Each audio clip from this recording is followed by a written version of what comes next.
These are the words no parent wants to say. I never thought our family dog would hurt my child. We had no warning. Every 75 seconds, someone in America is rushed to the emergency room for a dog bite. The CDC reports a disturbing truth. Children under 10 are the primary victims. With facial injuries being the most common, these injuries can leave physical and emotional scars for life. Today, we're revealing the 10 dog breeds that experts consistently identify as problematic for families with young children. Whether due to protective instincts, high energy needs, or physical characteristics, these breeds present unique challenges that every parent should consider before bringing them home. The breed at number 1 might be in your neighbor's home right now, possibly even yours, and will also expose why one of America's most trusted family dogs is being abandoned in shelters nationwide by devastated families who weren't told the truth. Before we start the countdown, here's what you need to know. The AVMA reports dogs bite 4.5 million people annually, with children twice as likely to be victims. Most concerning, 77% of these bites come from a family pet or a dog the child knows. Some of the breeds in our countdown weren't designed for life with unpredictable toddlers. They were bred for specific working purposes: herding, hunting, or protection. These ingrained genetic traits don't disappear with training, and recognizing them is crucial for making a safe match for your family. At number 10, the Australian Shepherd. At 18 to 23 inches tall and 40 to 65 pounds, these intelligent herding dogs have instincts that create genuine challenges with young children. Dr. James Serpell of Penn Vet notes that Australian Shepherds possess some of the strongest herding instincts of any breed. They naturally control movement by circling, blocking, and nipping at heels. Behaviors directly transferred to running children when livestock aren't available. The AKC classifies this breed as very high energy, requiring 1 to 2 hours of vigorous exercise daily. Veterinary behaviorist Dr. Karen Overall observes that without proper outlets, these dogs frequently develop problem behaviors in busy households with young children. At number 9, the Bull Mastiff. These giants stand 24 to 27 inches tall and weigh 100 to 130 pounds, equivalent to an NFL linebacker running through your living room, with much less body control. Canine biomechanics researcher Dr. Martin Fisher explains dogs this size generate over 500 pounds of force at moderate speeds. They physically cannot adjust their momentum to avoid collisions with small children in their path. Experienced Bull Mastiff breeder Sarah Williams notes, "We never place these dogs in homes with children under 7. It's physics, not aggression, that makes them problematic around toddlers."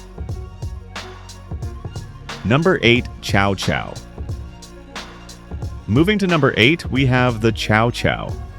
Despite their teddy bear appearance, standing 17 to 20 inches tall and weighing 40 to 70 pounds, Chows were bred to be guardian dogs and are not the most cuddly breeds. According to breed experts, Chows typically don't welcome hugs. Screaming, squealing children or kids running past it might trigger its aggressive stance. This intelligent breed doesn't take well to training and requires extensive socialization, rigorous training, and repetitive reinforcement of good behavior. Their thick fur makes it hard to see their body language, making it difficult for parents to recognize when the dog is uncomfortable, a critical skill when children are involved. At number 7 is the Weimaraner. These bright-eyed, silver-coated hunting dogs stand 23 to 27 inches tall and weigh between 55 and 90 pounds. They were bred to hunt big game, a class of prey that size-wise can look similar to a child under 13. Don't worry though, we aren't saying that they are going to hunt your child. They are just more likely to play rough with them. According to the American Kennel Club, Weimaraners require exceptional amounts of exercise and at least 1 to 2 hours daily of vigorous activity. A study in the Journal of Veterinary Behavior found that hunting breeds like Weimaraners that don't receive adequate exercise are 17% more likely to exhibit destructive or aggressive behaviors in the home. The Weimaraner Club of America notes that these dogs are known to play rough with their humans, particularly when they're not getting enough exercise. Their strong prey drive can be triggered by running, shrieking children, behaviors that mimic injured prey animals. The breed requires a set routine and lots of time to run, walk, and play if they're going to be on their best behavior, something that can be hard to maintain for busy parents. Coming in at number 6 is the Alaskan Malamute. Similar in appearance to Siberian Huskies but larger, Malamutes stand 23 to 25 inches tall and weigh 75 to 85 pounds. Like many dogs on this list, they enjoy rough play and become even rougher if their substantial exercise needs aren't met. According to breed specialists, Malamutes can be incredibly stubborn and difficult to train. They're not typically good leash dogs. They may pull, jump, and strain during walks, making it unsafe for a child to hold the leash or even walk alongside them without careful supervision. With a life expectancy of 10 to 12 years, bringing a Malamute into a family with young children means committing to years of vigilant supervision and extensive exercise requirements. Halfway through our countdown at number 5 is the Siberian Husky. These athletic dogs stand 20 to 24 inches tall and weigh between 35 and 60 pounds. Siberian Huskies are highly active dogs with an affinity for rough play. These strong dogs, even with purely good intentions, could inadvertently harm a child. This breed is also tough to train since they're independent with a bit of a stubborn streak. They may be triggered by children acting like prey, for example, crying loudly or darting around. They've also maintained some wolf-like qualities in more than just appearance, with a natural protectiveness and sharpness in reacting to perceived threats. You're better off waiting until your kids are older and have more control over their own behavior before bringing a husky home. Moving into our top 4 is the Shih Tzu.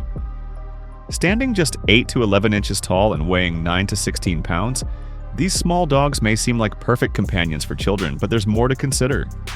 Many reputable breeders of Shih Tzus refuse to sell their puppies to families with small kids.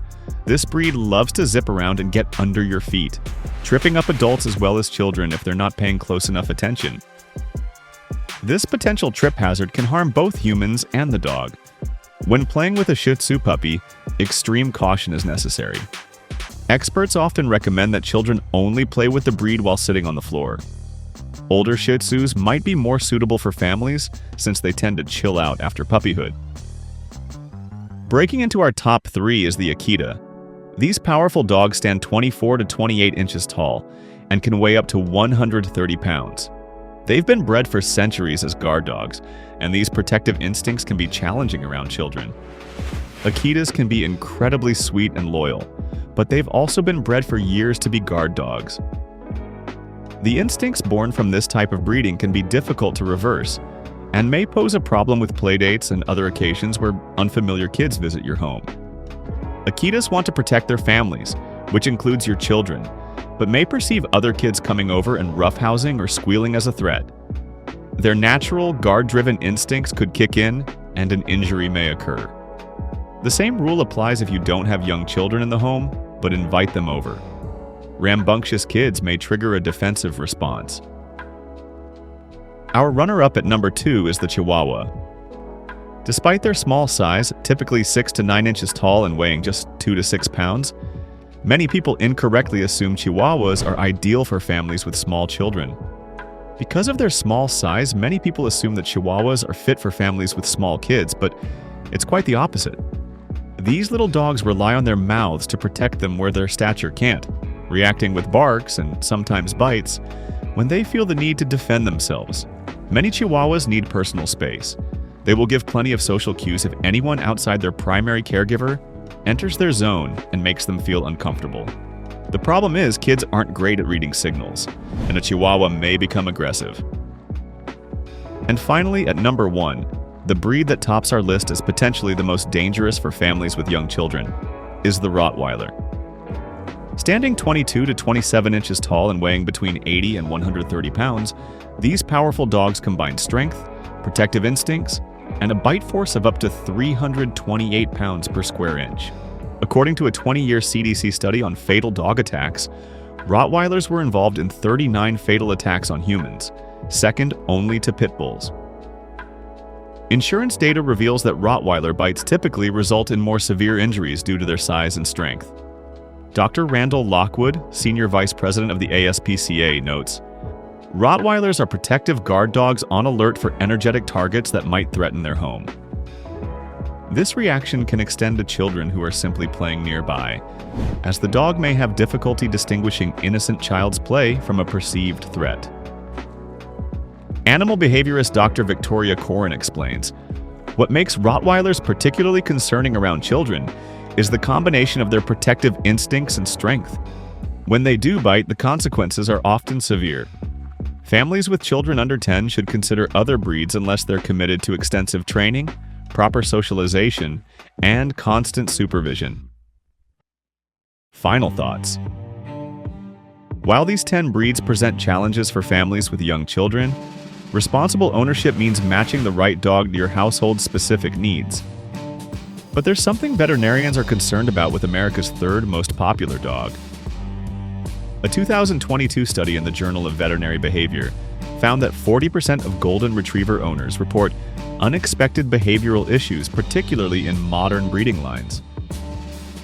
Today's Golden Retrievers show significantly more variation in temperament than most families realize, explains Dr. Nicholas Dodman, Professor Emeritus at Tufts University Veterinary School. We're seeing concerning increases in anxiety behaviors that can create real challenges in homes with young children. What should families know before bringing home a Golden Retriever? Subscribe for next week's guide, Golden Retriever Reality: Finding the Right Family Dog in a Changing Breed. Remember, the perfect family dog isn't about breed alone. It's about finding the right match for your household.